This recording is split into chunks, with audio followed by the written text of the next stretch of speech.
Un milliardaire renvoie la femme de ménage enceinte. 5 ans plus tard, il la revoit et la petite fille lui dit « Papa ». Camille était enceinte et seule lorsqu'elle a supplié qu'on lui laisse sa chance. Étienne Rousseau l'a humiliée devant l'assemblée tout entière. 5 ans plus tard, une rencontre fortuite allait faire s'effondrer son monde lorsqu'une enfant l'appellerait « Papa ». Vous êtes renvoyé, partez maintenant. Tout le bureau resta figé. Camille, dont le ventre de 5 mois était désormais impossible à dissimuler, fixa Étienne Rousseau avec un désespoir absolu.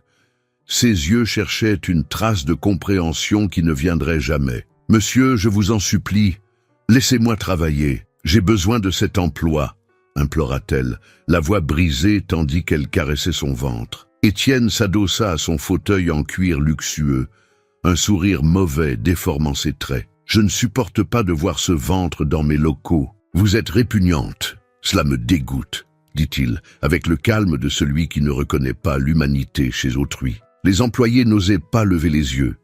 Une secrétaire couvrait sa bouche, tremblante. Un stagiaire chuchotait quelque chose à son collègue. Personne ne prendrait sa défense. Ici, c'était l'argent qui dictait les règles. Camille sentait les larmes lui brûler les yeux. Son cœur s'emballait. Ses poumons semblaient se comprimer. C'était son 3e mois de travail. Elle avait mis de côté chaque centime pour préparer la chambre du bébé. « Faites sortir cette misérable d'ici, je ne veux plus la voir. 2 minutes, ou vous le regretterez », hurla Étienne, désignant la porte avec un mépris absolu.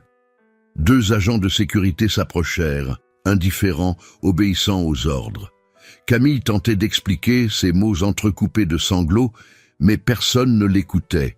Ses pas résonnèrent dans le couloir vide, tandis qu'elle était traînée dehors. Son manteau, son amour-propre, sa dignité, tout restait derrière elle, dans ce bureau fait d'or et d'arrogance. Personne n'aurait pu imaginer ce qui allait se passer ensuite. Étienne prenait un café dans un grand centre commercial près de la Défense quand il la vit. Une petite fille d'environ 5 ans, avec ce visage si particulier, des yeux verts, des cheveux châtain foncé, ses propres traits, son sang se glaça. Quand il vit Camille courir après elle, tout s'emboîta. La petite fille serra Camille dans ses bras et le montra du doigt. « Maman, c'est vrai, c'est vraiment lui, mon papa. » Comment le magnate qui avait détruit une femme enceinte n'avait-il jamais imaginé qu'il rencontrerait la fille dont il ignorait l'existence et qui demandait à le connaître? Mais attendez, avant de continuer, abonnez-vous maintenant et activez la cloche. Parce que des histoires comme celle-ci, on n'en trouve pas partout. Ici, vous trouverez une rédemption authentique, une justice réelle et une véritable humanité. Une communauté exclusive de personnes qui croient en la transformation. Ne manquez pas la prochaine histoire qui arrive bientôt. Camille Lefebvre avait grandi dans une cité de banlieue parisienne, où les opportunités sont aussi rares que le silence. À 28 ans, elle avait appris que la vie n'offrait pas beaucoup de choix aux filles comme elle. Sans diplôme universitaire, sans relation puissante, sans héritage. Juste ses 2 mains, son courage et un cœur qui battait d'espoir même quand tout autour d'elle criait au désespoir. Depuis l'enfance, Camille travaillait. À 10 ans, elle faisait les petits marchés pour aider sa mère. À 15 ans, elle faisait le ménage dans les appartements des beaux quartiers, chez des gens qui ne levaient jamais les yeux vers elle. À 20 ans, elle était devenue une professionnelle respectée, connue pour son éthique de travail inébranlable. Ses employeurs disaient toujours la même chose. Camille est fiable, Camille est responsable, Camille ne déçoit jamais. Mais il y avait une facette de son histoire que peu de gens connaissaient. Camille était aussi une profonde rêveuse. Des nuits entières, allongée dans son lit modeste, elle imaginait une vie différente. Une vie où ses enfants iraient dans une bonne école, où elle pourrait acheter un petit appartement bien à elle, où elle n'aurait pas besoin de se lever avant l'aube pour travailler dans les demeures des autres. Quand elle découvrit qu'elle était enceinte, Camille ne s'effondra pas comme beaucoup l'auraient fait. Au contraire, elle se releva avec encore plus de détermination. Durant les premiers mois, elle économisa chaque centime. Elle gardait les pièces dans un bocal sous son lit. Elle déclinait les invitations de ses amis pour dépenser de l'argent en futilité. Son objectif était limpide, tout préparé pour sa fille. Une chambre douillette, des vêtements de qualité, assez de nourriture. Camille n'avait jamais laissé les circonstances la définir. Quand son petit ami s'est volatilisé après avoir appris la grossesse, elle a pleuré une nuit entière et, le lendemain, a repris son travail la tête haute. Serait-elle mère célibataire?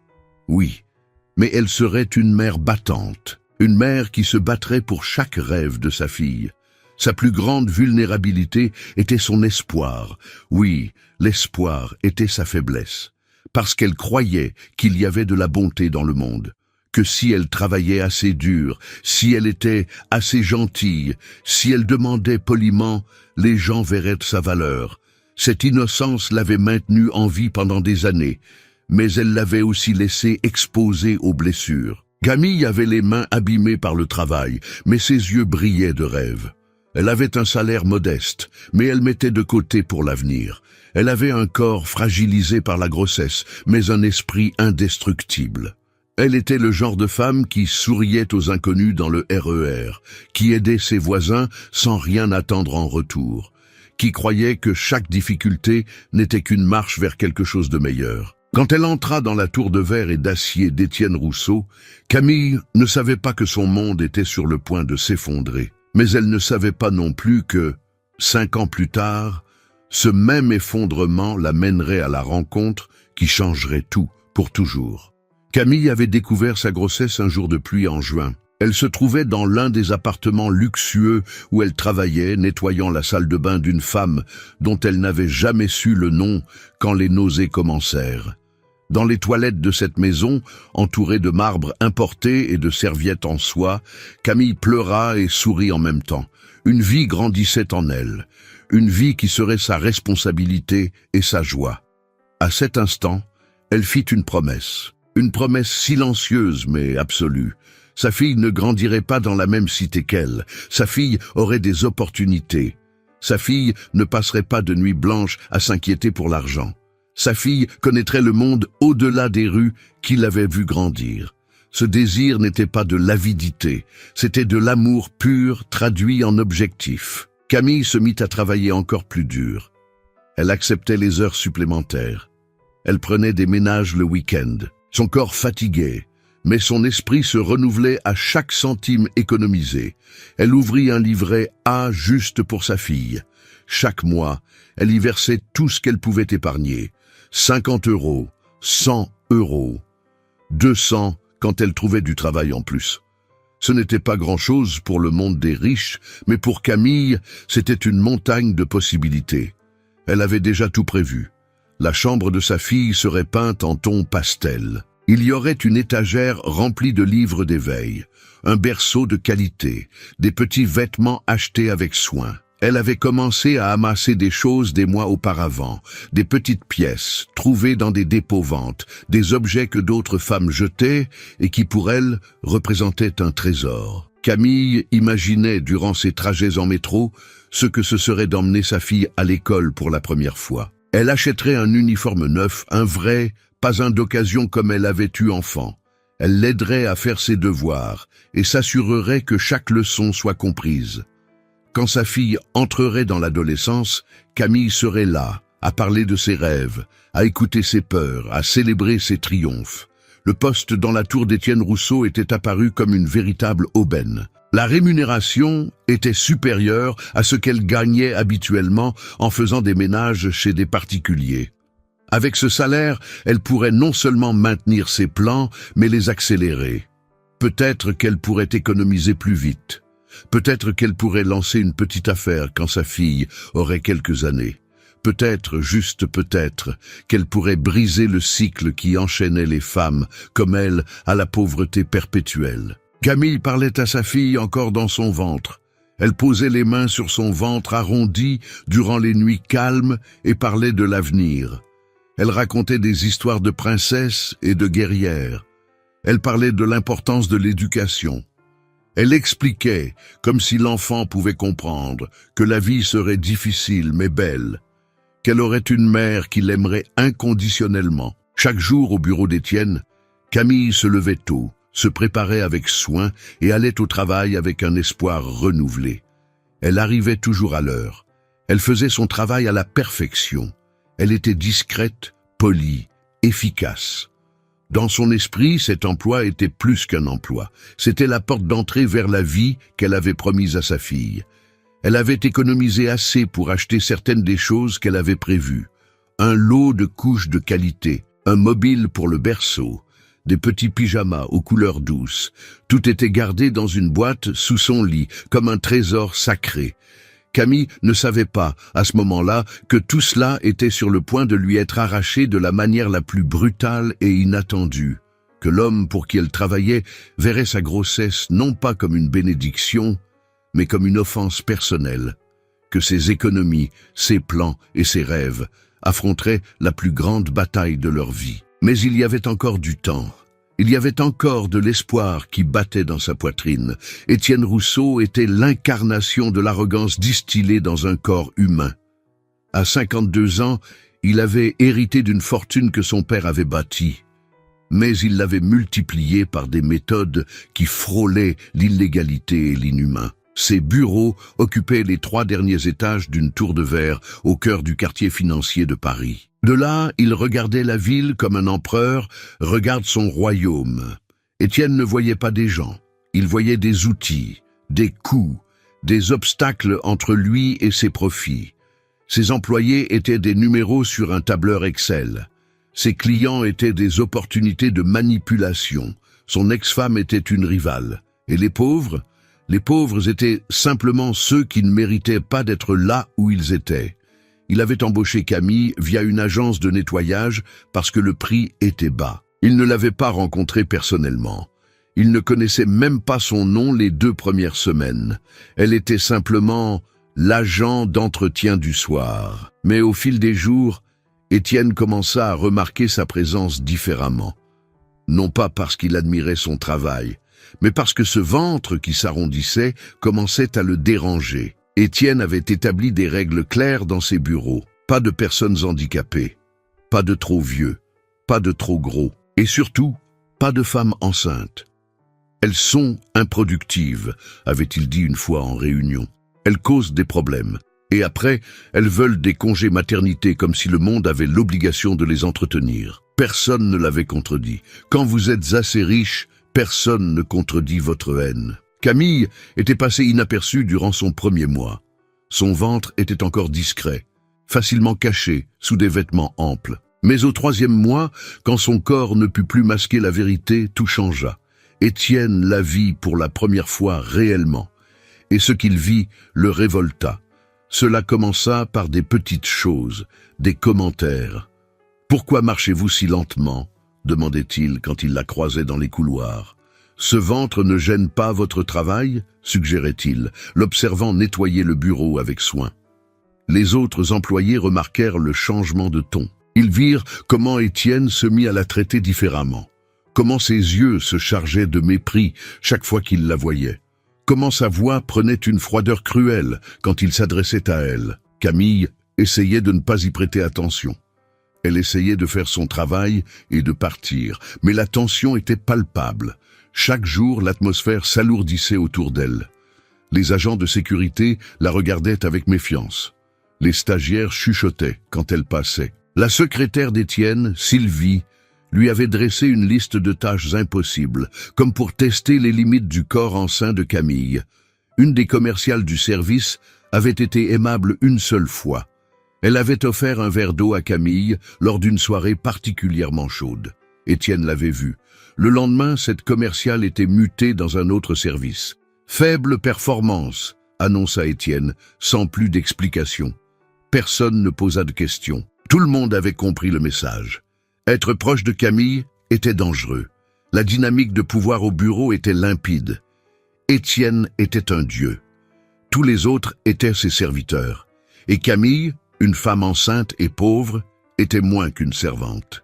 Elle était une nuisance qui marchait, respirait et osait exister dans son espace. Camille sentait tout cela. Elle sentait le poids des regards. Elle sentait le froid des dos qui se tournaient. Son corps, déjà fragile à cause de la grossesse, commençait à souffrir sous la pression émotionnelle. Sa fille, grandissant dans son ventre, recevait via le cordon ombilical toute l'adrénaline et la peur que sa mère affrontait quotidiennement.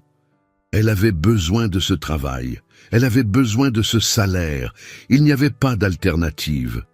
Alors Camille continuait, jour après jour, affrontant un obstacle qui était bien plus grand qu'elle. Un obstacle qui avait un nom, un âge et un compte en banque à 8 chiffres. Étienne Rousseau était une force de la nature. Et il était de plus en plus irrité. C'était un mardi, en début d'après-midi.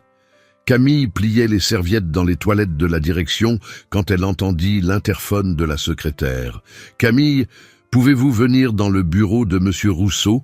Maintenant, son cœur s'accéléra. Elle posa la main sur son ventre, comme pour transmettre de la sécurité à sa fille par le toucher. Elle descendit les couloirs, le corps lourd, la respiration mesurée, et frappa à la porte en verre, dépolie. « Entrez !» dit Étienne sans la regarder. Il était dans son fauteuil en cuir noir, dos à la fenêtre qui offrait une vue cinématographique sur Paris. Son visage était un masque de mépris, désormais familier pour Camille. À ses côtés, la secrétaire Sylvie observait la scène, une lueur de malice dans le regard. Elle avait alerté Étienne sur la grossesse des semaines auparavant. « Asseyez-vous » ordonna Étienne, la regardant enfin. Camille tenta de s'asseoir avec précaution, son corps protégeant instinctivement son ventre. Étienne l'observait comme si elle était un insecte apparu dans son café. « Sylvie m'a montré vos pointages » commença-t-il, croisant les doigts. « Vous faites des heures supplémentaires, beaucoup d'heures supplémentaires. Et vous savez pourquoi? Parce que vous gagnez trop peu, parce que vous êtes dans le besoin. » Camille ne dit rien, elle attendait seulement. « Une femme enceinte ne devrait pas travailler, » continua Étienne, sa voix distillant du venin à chaque mot. « C'est irresponsable, c'est antiprofessionnel. Et regardez-vous, vous êtes de plus en plus grosse, de plus en plus lente, de plus en plus répugnante. » Le mot tomba comme un coup de poing dans l'estomac de Camille. Répugnante. Elle sentit les larmes lui brûler les yeux, mais elle cligna rapidement. « Monsieur, je fais mon travail. Je n'ai jamais manqué de... » « Laissez-moi finir, » l'interrompit Étienne en levant la main. « Je ne vous ai pas engagé pour être enceinte. J'ai engagé une employée. Pas une mère, pas une femme qui éveille la pitié facile des autres. » Sylvie sourit. C'était un petit sourire, mais Camille le vit. Un sourire de victoire. « Depuis quand êtes-vous enceinte ?»« 5, 6 mois, » demanda Étienne rhétoriquement. « Vous auriez dû nous en informer lors de votre embauche. C'est une fraude. Vous nous avez trompés. »« Je n'ai trompé personne, » dit Camille, sa voix faible mais ferme. « J'étais en période d'essai. Je n'étais pas obligé. »« Silence !» ordonna Étienne. « Vous savez quel est le problème avec les gens comme vous, Camille ?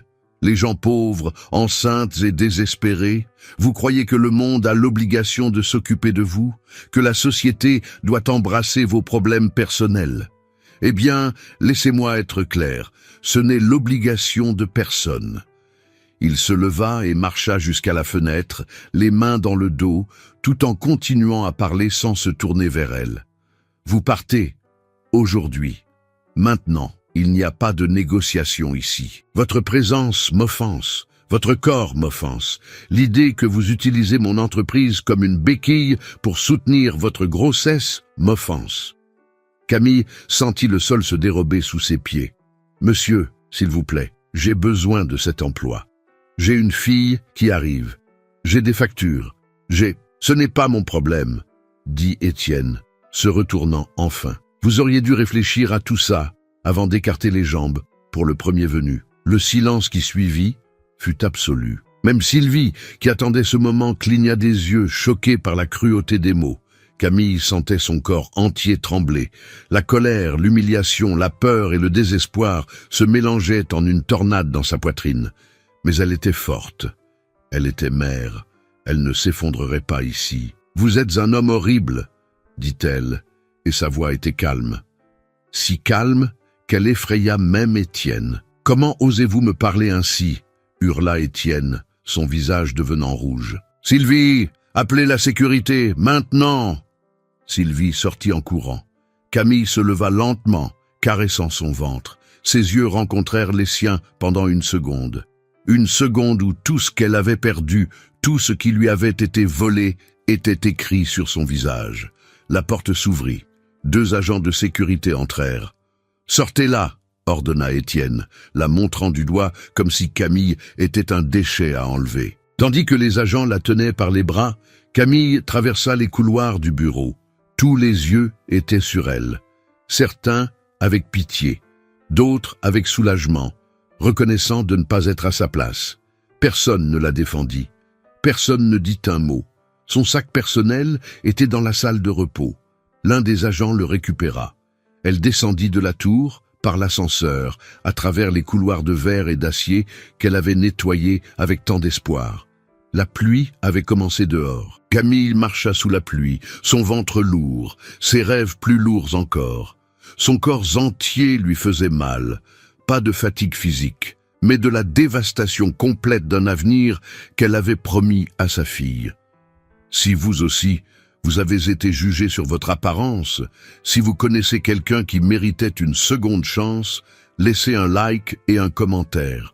Parce que chaque réaction ici représente une personne qui croit en la transformation, en la dignité, en l'humanité. Votre voix compte, votre soutien compte.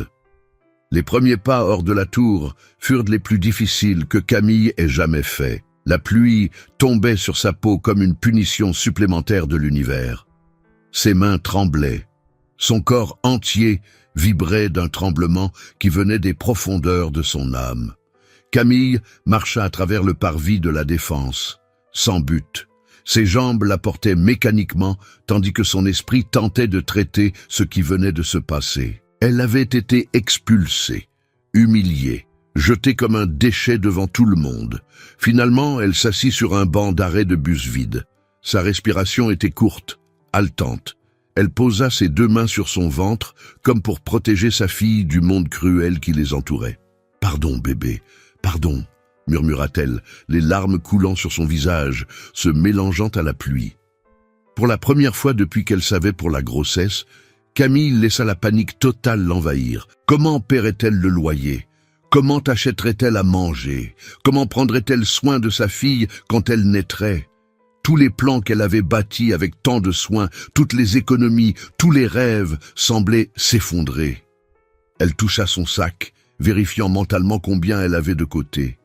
Quelques semaines de dépenses tout au plus. Peut-être 1 mois en se serrant la ceinture. Après ça, le vide. L'obscurité, le même cycle de pauvreté qu'elle avait tenté de briser. Camille ouvrit son téléphone avec des doigts encore tremblants. Ses yeux parcoururent ses contacts. Sa mère? Non, c'était une femme âgée avec ses propres problèmes. Ses amis? Elles étaient ses amies parce qu'elles étaient pauvres ensemble, partageant les mêmes limitations. Personne ne pouvait vraiment l'aider. Elle chercha droit du travail femme enceinte sur Google. Les lignes semblaient être une langue étrangère. Il y avait des lois, oui. Il y avait une protection légale, oui. Mais Camille savait comment le monde fonctionnait. Les hommes riches paient des avocats, les femmes pauvres abandonnent. Étienne Rousseau avait les moyens de détruire sa réputation. Il pouvait prétendre qu'elle était incompétente, qu'elle s'était absentée, qu'elle avait volé. Qui la croirait face à un magnate? Cette nuit-là, Camille s'assit sur son lit et laissa les pleurs la consumer entièrement. Son corps entier se tordait de sanglots qui semblaient venir d'un lieu au-delà de la raison. Sa mère, entendant de l'autre côté du mur de l'appartement HLM, frappa à la porte. « Ma chérie, qu'est-ce qui s'est passé ?» Camille ouvrit la porte, et sa mère la vit dans cet état. Sans qu'un mot soit nécessaire, elle la prit simplement dans ses bras. Cette nuit-là, Camille raconta tout, l'emploi perdu, les humiliations, le désespoir. Sa mère, qui avait connu sa propre part de galère, dit seulement « La vie est ainsi, ma fille. Mais tu es forte, tu l'as toujours été. » Mais Camille ne se sentait pas forte, elle se sentait démolie. Les jours suivants furent un cauchemar administratif. Camille appela des agences d'intérim. Tous les numéros disponibles semblaient inutiles. « Combien de temps de congé prendrez-vous après le bébé ?» demandait-il. Nous ne savons pas si nous pouvons trouver quelque chose pour vous enceinte, répondait-il. Elle était à la fois trop enceinte et pas assez enceinte. Trop fragile pour un travail physique, trop fertile pour un travail de bureau, le livret A qu'elle avait ouvert pour sa fille commença à se vider. 50 € par-ci, 100 € par-là, des dépenses imprévues qui n'avaient pas été planifiées. Le médecin, des médicaments pour les nausées, la nourriture que son corps exigeait pendant la grossesse. Camille tenta de retrouver du travail de ménage chez des particuliers, mais son corps ne tenait plus. Ses pieds gonflaient, son dos lui faisait mal. Son ventre devenait un obstacle physique pour les tâches qu'elle accomplissait facilement auparavant. Elle dormait peu. Elle se réveillait en panique durant la nuit, son cœur s'emballant, tandis qu'elle imaginait des scénarios catastrophes. Et si elle avait des complications et n'avait pas d'argent pour l'hôpital? Et si elle ne trouvait pas de travail après l'accouchement? Et si? Une nuit, environ 3 semaines après avoir été expulsée, Camille était allongée dans son lit quand elle sentit quelque chose de différent. Son téléphone sonna. C'était un numéro inconnu. Un homme parla, se présentant comme le responsable RH d'une autre entreprise. Il avait entendu parler de son travail via une recommandation. Il offrait un poste de nettoyage, de nuit, salaire modeste. Les yeux de Camille s'emplirent à nouveau de larmes. Cette fois, pas de désespoir, mais d'un espoir fragile qui refusait de mourir complètement. Elle accepta immédiatement, remercia profusément et fixa l'entretien pour le lendemain matin. En raccrochant, Camille sentit sa fille donner un coup de pied en elle, comme si l'enfant, avant même de naître, comprenait qu'elles avaient reçu une seconde chance. C'était fragile, ce serait difficile, mais c'était quelque chose. Camille regarda par la fenêtre de sa modeste chambre, vers la nuit étoilée au-delà. Elle ne savait pas encore que cet appel n'était que le début d'une histoire qui l'amènerait à une rencontre qui changerait tout, pour toujours. 5 ans. 5 ans avaient passé comme une suite de jours devenus des semaines, devenus des saisons, devenus des années. Camille avait obtenu ce travail. Elle avait eu sa fille, une petite fille parfaite, aux yeux verts et aux cheveux châtains foncés. Elle l'avait appelée Chloé. Chloé était le reflet du sacrifice de Camille. Tandis que d'autres enfants du même âge fréquentaient des écoles privées coûteuses, Chloé était dans une école publique que Camille avait choisie avec soin. Tandis que d'autres enfants avaient des tablettes et des jeux vidéo, Chloé avait des livres, beaucoup de livres. Camille avait reconstruit sa vie, lentement, morceau par morceau, comme on assemble un puzzle auquel il manque de nombreuses pièces.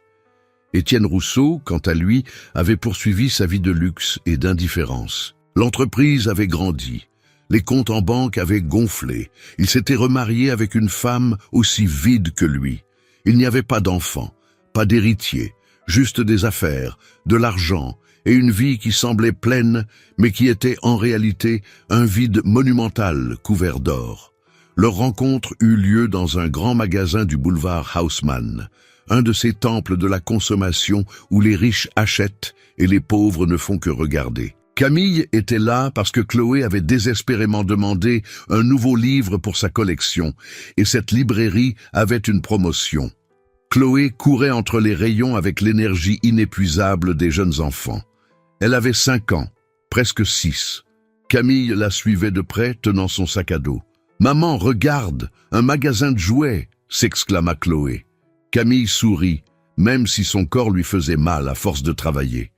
Elle avait pris un 2e emploi récemment. Ménage le jour, agent d'entretien la nuit, mais Chloé était heureuse. Chloé était en bonne santé.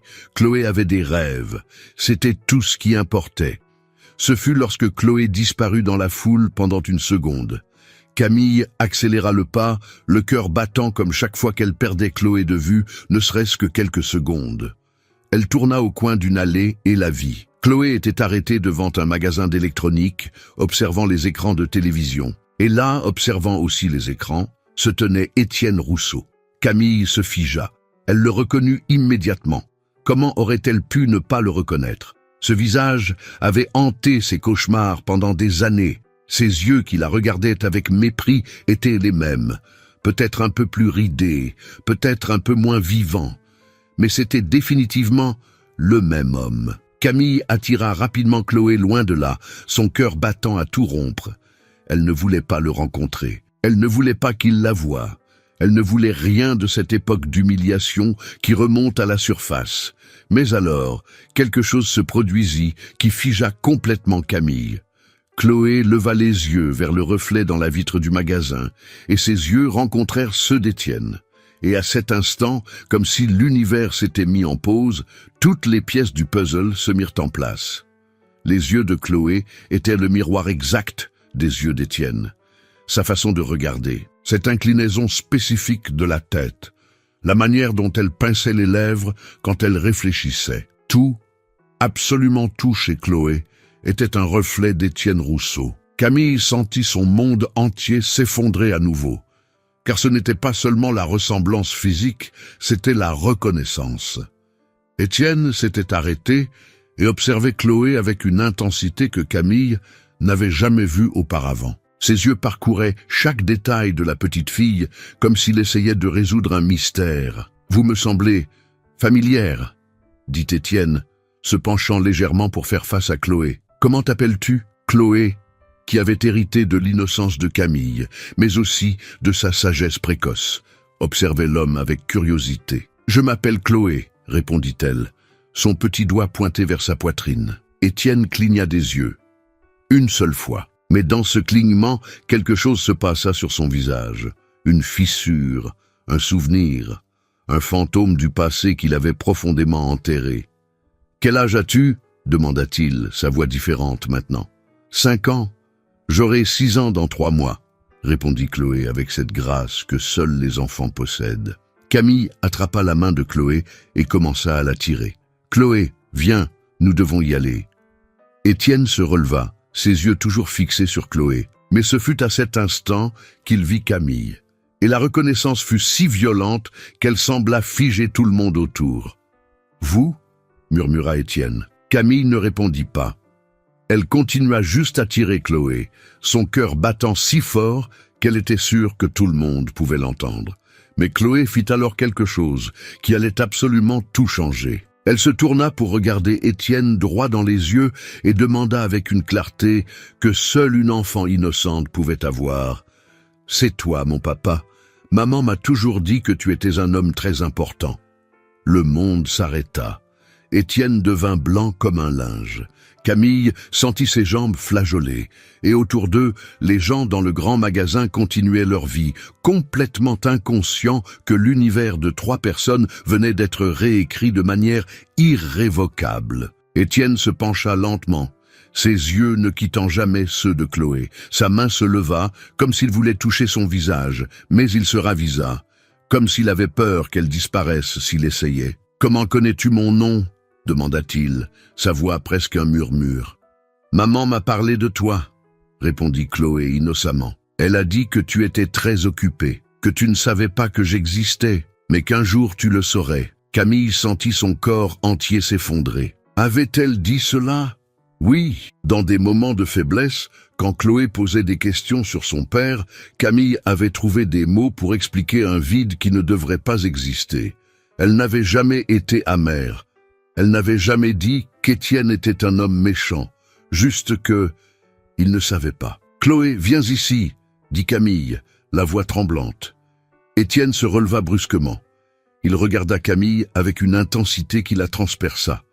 Ses yeux parcoururent chaque ligne de son visage. Les cheveux qui avaient un peu vieilli ces 5 dernières années, les yeux qui portaient maintenant une sagesse dure, issue de combats qu'il n'avait jamais menés. « Vous étiez enceinte !» murmura-t-il, non pas comme une question, mais comme une affirmation. Camille ne répondit pas. Elle posa juste une main protectrice dans le dos de Chloé. « Vous étiez enceinte quand je... » Étienne s'arrêta, comme s'il ne pouvait pas finir la phrase. Un couple passa près d'eux, leur jetant de brefs regards curieux.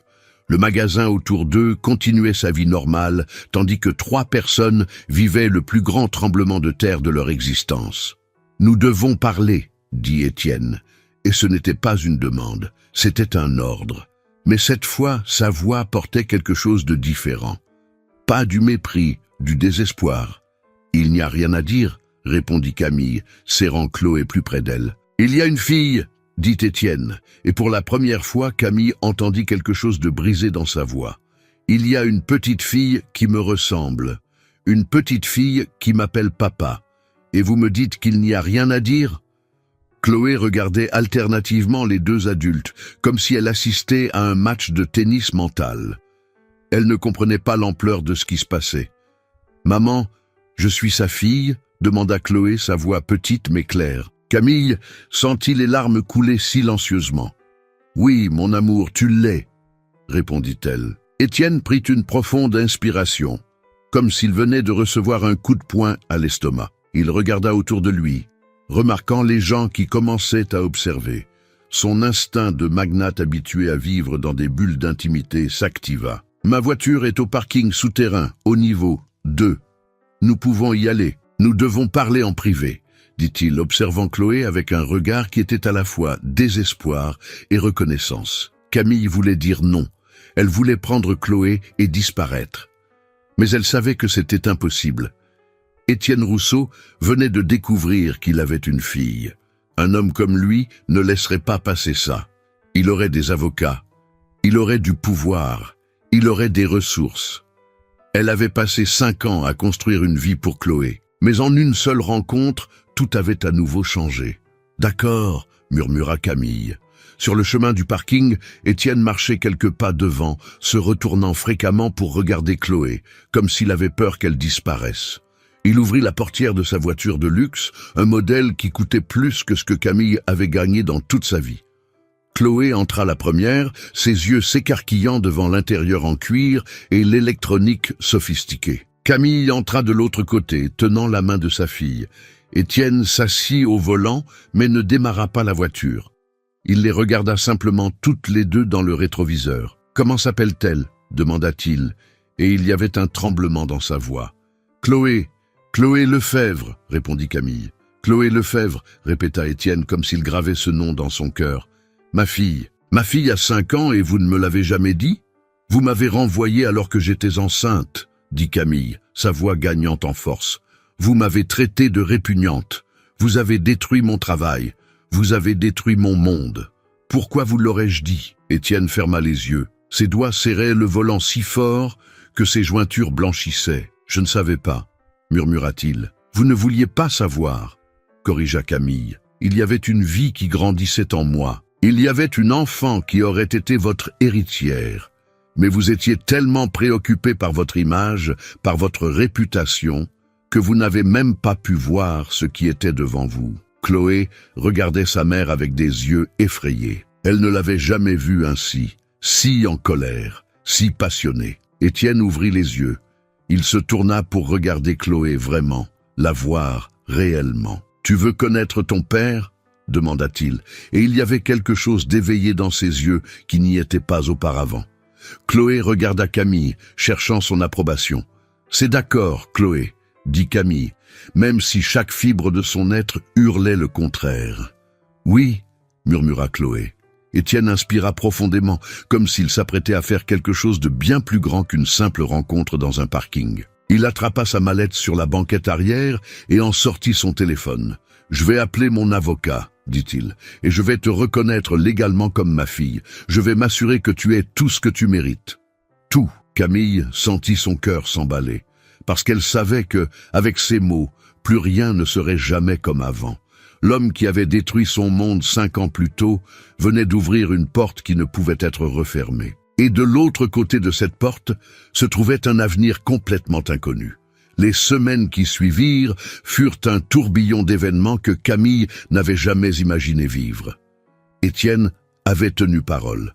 Son avocat, un homme en costume coûteux et à l'expression professionnelle, avait contacté Camille dans les 48 heures. Des documents furent préparés. Des tests ADN furent effectués. La bureaucratie, qui aurait normalement été une barrière infranchissable pour une femme comme Camille, s'était dissoute devant le pouvoir d'Étienne Rousseau. Chloé était à la maison quand Étienne arriva ce samedi matin. Camille avait préparé la petite, peignant ses cheveux châtain foncé avec un soin particulier.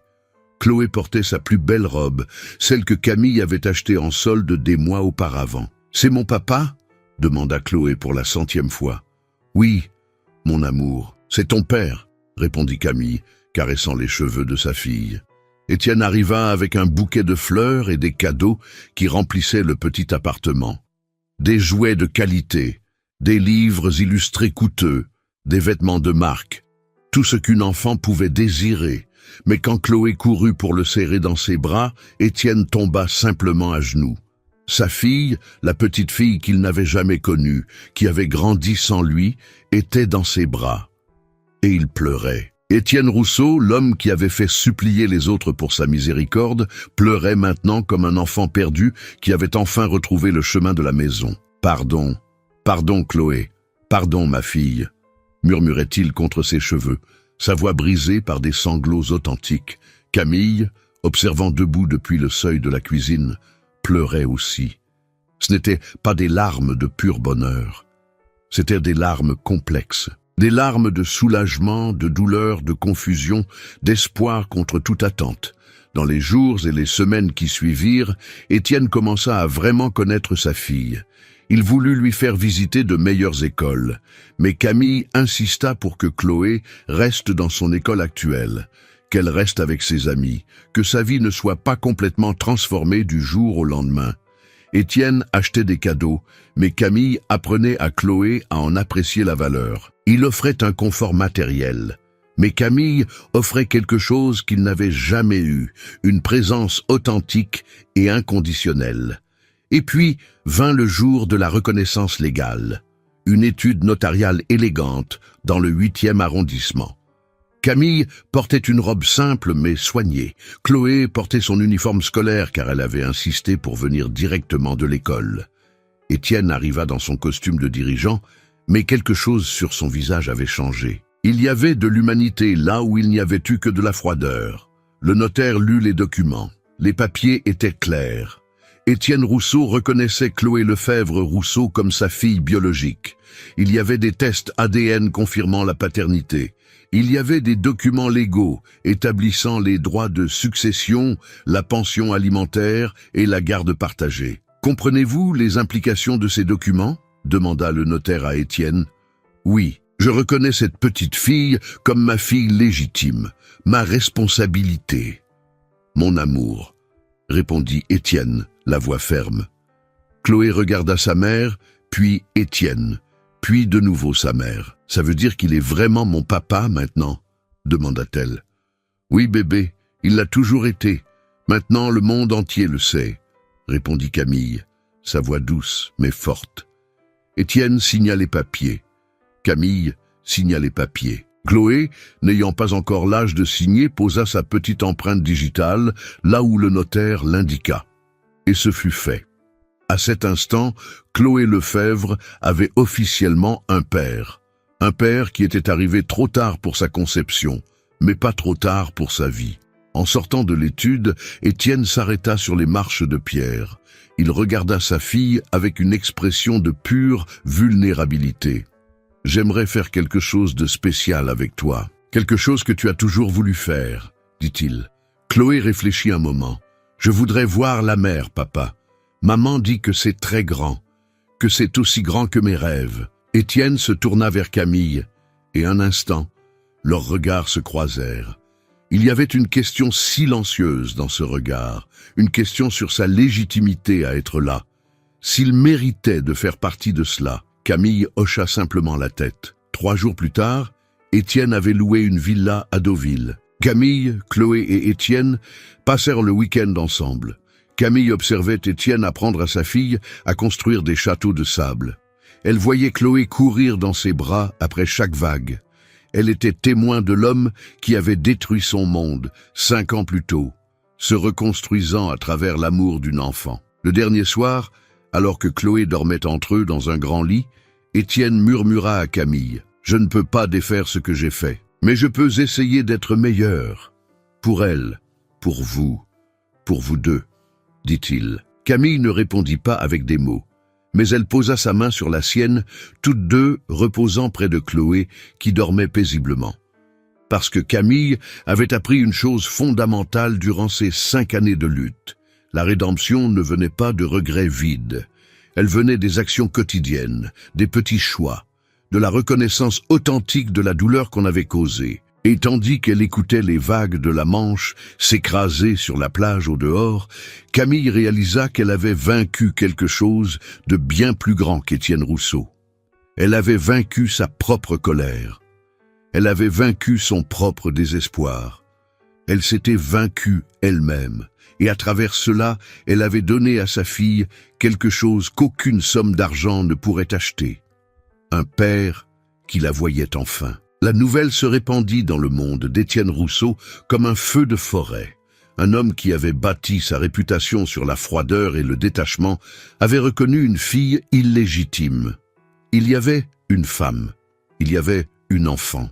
Il y avait de l'humanité là où il n'y avait eu que des chiffres. Les journaux financiers de la ville ne laissèrent pas passer cela. Le magnate Étienne Rousseau reconnaît sa fille illégitime. Un changement radical marque la trajectoire du célèbre dirigeant. Les articles circulaient sur les réseaux sociaux. Les gens qu'il connaissait comme un homme sans cœur commencèrent à chuchoter. Il y avait plus dans cette histoire. Il y avait une explication. L'ex-femme d'Étienne, une femme qui avait passé des années à le haïr, lut les articles avec une expression complexe. Elle avait quitté Étienne parce qu'il était froid, parce qu'il n'y avait pas de place dans son cœur pour quelqu'un d'autre que lui-même. Mais maintenant, en voyant des photos d'Étienne avec une petite fille dans un journal, elle vit quelque chose qu'elle n'avait jamais vu en 10 ans de mariage. Une vulnérabilité authentique. Les collègues dirigeants d'Étienne commencèrent à le regarder différemment.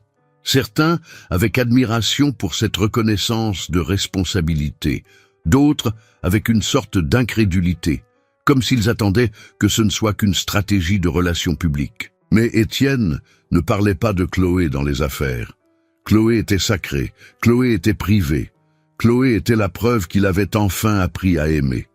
Mais ce fut dans son propre bureau que l'impact fut le plus dramatique. Sylvie, la secrétaire qui avait orchestré l'humiliation de Camille 5 ans plus tôt, regarda Étienne poser une photo sur son bureau. Ce n'était pas une photo professionnelle. C'était Chloé riant, du sable sur le visage, sur une plage de Normandie. Cette photo occupait la place d'honneur sur le bureau d'un magnate. Il n'y avait pas de photo de ses affaires, pas de trophée de ses victoires d'entreprise, juste Chloé. « Vous vouliez me parler ?» demanda Étienne à Sylvie un jour, sa voix différente. Sylvie devint blême. Elle savait qu'il avait découvert. Comment elle avait fait pression sur Camille. Comment elle avait provoqué le DRH pour qu'il soit encore plus cruel. « Je vais m'excuser auprès d'elle, » commença Sylvie. Mais Étienne l'interrompit. « Vous avez déjà fait beaucoup de mal. Mais vous pouvez commencer par donner 1 mois de votre salaire à une association qui aide les mères célibataires. Et vous serez bien plus respectueuse avec vos collègues à partir de maintenant, » dit Étienne, sa voix redevenue froide. Mais cette fois, la froideur était celle de la justice, pas de la cruauté. Sylvie quitta le bureau en larmes, et Étienne s'assit simplement à son bureau et regarda à nouveau la photo de Chloé. Dans les cercles sociaux où Étienne était connu, il y avait de la méfiance. Les gens qui l'avaient flatté pendant des décennies se demandaient s'il avait finalement perdu la tête. Un magnate devrait se concentrer sur l'accumulation de plus de richesses, pas sur des jeux paternels. Mais personne ne savait ce qu'Étienne savait.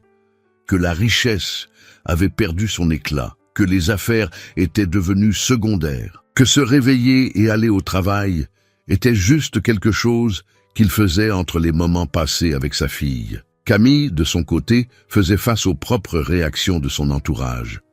Ses amies d'enfance, des femmes qui avaient traversé leurs propres difficultés en tant que mères célibataires, la regardaient avec un mélange d'envie et de soulagement. Envie parce que Camille avait obtenu un soutien financier. Soulagement parce que s'il y avait bien quelqu'un qui méritait une victoire, c'était Camille. L'une d'elles, sa meilleure amie Julie, retrouva Camille dans un café. « Tu es tellement forte », murmura Julie en serrant la main de Camille. 5 ans de lutte, d'humiliation, de désespoir, et maintenant tu es là, élégante, obtenant tout ce que tu méritais. Je ne pardonne pas tout ce qu'il a fait, répondit honnêtement Camille. Mais je ne veux pas non plus vivre dans la colère. Chloé méritait un père. Elle méritait de le connaître.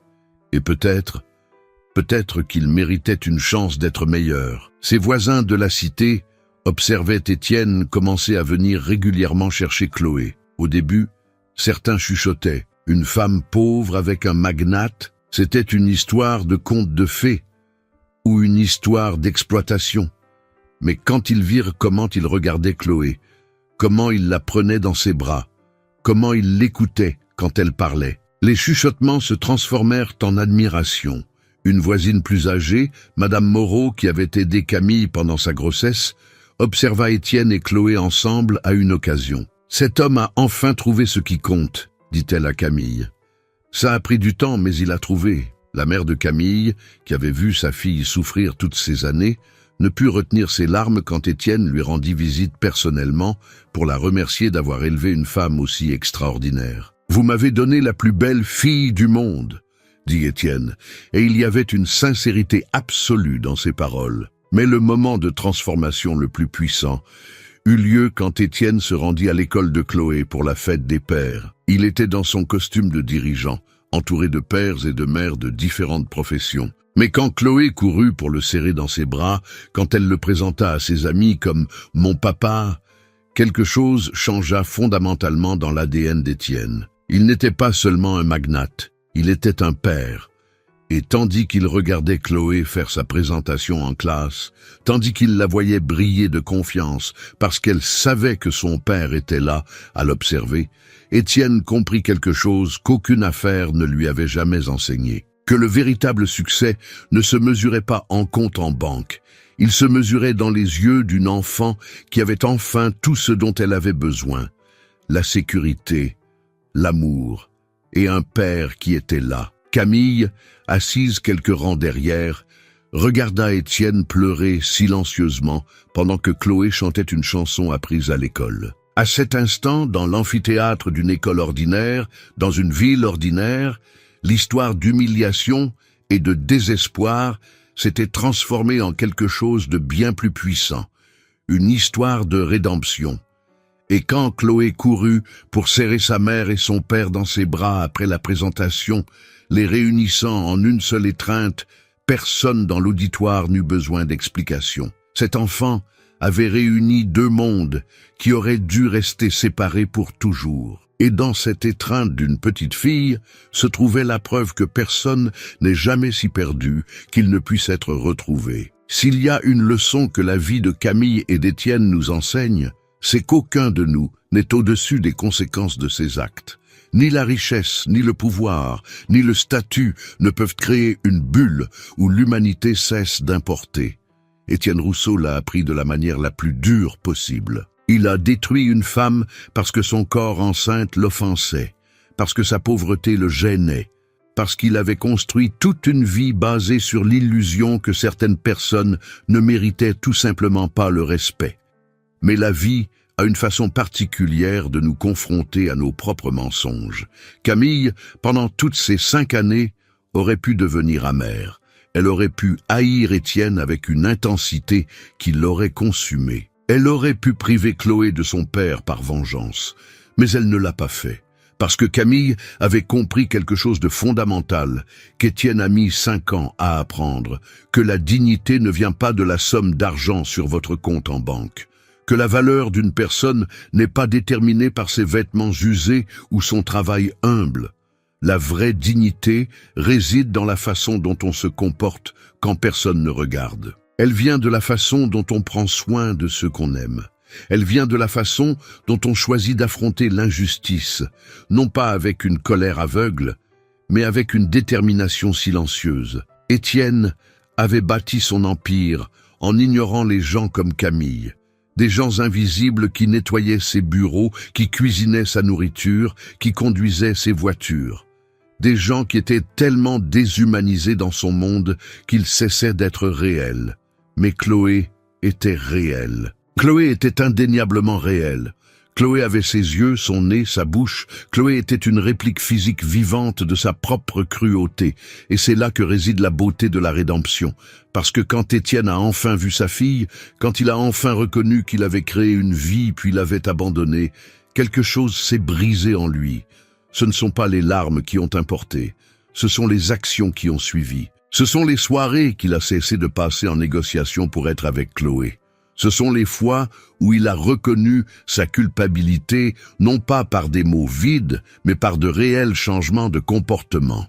Camille a appris à Étienne que le repentir sincère n'est pas une performance. Il ne s'agit pas de paraître bien devant les autres. Il s'agit de faire le difficile travail intérieur. Il s'agit de reconnaître qu'on a eu tort, complètement, absolument tort. Et ensuite, de passer le reste de sa vie à essayer de compenser, non pas parce qu'on attend le pardon, mais parce que c'est la chose juste à faire. Il y a aussi une leçon sur la façon dont nous jugeons les gens sur l'apparence. Étienne avait regardé Camille et n'avait vu qu'une pauvre femme enceinte. Il avait vu son ventre et sa simplicité et avait conclu qu'elle était quelqu'un qui ne méritait pas d'occuper de l'espace dans son monde. Combien de fois faisons-nous cela ? Combien de fois présumons-nous de la valeur d'une personne en fonction de sa tenue, de son origine, de son argent ? Camille avait plus de dignité dans son petit doigt qu'Étienne n'en avait dans tout son corps quand ils se sont rencontrés. Elle avait une force de caractère, elle avait de la détermination, elle avait un amour authentique. Mais Étienne ne pouvait rien voir de tout cela parce qu'il était trop occupé à regarder l'extérieur, les circonstances, et non l'intérieur. Et puis, il y a la question de la paternité. Étienne avait nié sa responsabilité. Il avait prétendu que Chloé n'existait pas, parce que la reconnaître aurait signifié reconnaître sa propre humanité imparfaite. Mais la paternité ne peut être niée. La génétique ne peut être ignorée. Et finalement, Étienne a compris qu'être père, ce n'est pas seulement de la biologie. C'est de la présence, c'est un choix, c'est un engagement quotidien. Chloé n'a pas demandé à naître. Elle n'a pas choisi d'avoir un père absent. Mais quand elle a enfin trouvé son père, il a eu l'opportunité de faire ce qu'il aurait dû faire depuis le début. Être là, être présent, être disponible. Et dans ce choix, Étienne et Camille ont tous deux trouvé quelque chose d'inattendu. Ce n'était pas écrit dans leur plan. Ce n'était pas dans les scénarios qu'ils avaient imaginés. Mais c'était là, grandissant entre eux, transformant leur douleur en objectif. 2 ans s'étaient écoulés depuis cette rencontre au grand magasin. Chloé avait maintenant 7 ans et fréquentait une école privée d'une qualité exceptionnelle, celle dont Camille avait toujours rêvé pour elle. Mais le plus important n'était pas l'école. C'était que Chloé recevait le meilleur des 2 mondes. La semaine, elle était avec Camille, apprenant l'humilité, travaillant sur ses devoirs, comprenant la valeur des choses. Les week-ends, elle était avec Étienne, qui avait appris que l'amour ne se mesure pas en cadeaux coûteux, mais en temps authentiques. Étienne avait changé d'une manière que ses collègues du monde des affaires ne comprendraient jamais complètement. Il avait mis en place une politique de protection renforcée pour les femmes enceintes dans son entreprise. Il avait créé un programme de bourse pour les enfants de mères célibataires. Quand ses associés l'interrogeaient sur ce suicide financier, il répondait simplement « J'ai une fille. J'ai besoin de savoir que le monde dans lequel elle vit est meilleur que celui que j'ai créé. » Camille avait reçu une offre d'emploi d'Étienne, non pas comme agent d'entretien, mais comme gestionnaire d'un programme social qu'il avait fondé, un programme qui aidait exactement les femmes comme elle. Des femmes enceintes, sans emploi, désespérées.